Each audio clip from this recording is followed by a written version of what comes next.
গোপালগঞ্জের কোটালীপাড়ার মাছের ঘের কাটাকে কেন্দ্র করে দুই গ্রুপের মধ্যে সংঘর্ষে আহত হয়েছেন অন্তত 10 জন। আহত 7 জনকে গোপালগঞ্জ জেনারেল হাসপাতালে ভর্তি করা হয়েছে।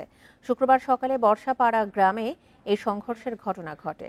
স্থানীয়রা জানান, কোটালীপাড়া উপজেলার ইব্রাহিম ফকির ও মোকসেদ ফকিরের মধ্যে দীর্ঘদিন ধরে আধিপত্য বিস্তার নিয়ে দ্বন্দ্ব চলছিল। এরই জেরে দেশীয় অস্ত্র নিয়ে দুই পক্ষ সংঘাতে জড়ায়। এতে দুই পক্ষের 10 জন আহত হন। পরে পুলিশ গিয়ে পরিস্থিতি শান্ত করে। ঘটনাস্থলে পুলিশ মোতায়েন করা হয়েছে।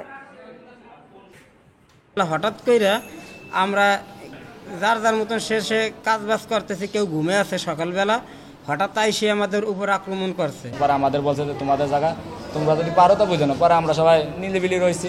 তিনি আমাকে আক্রমণ করছে বাড়ি।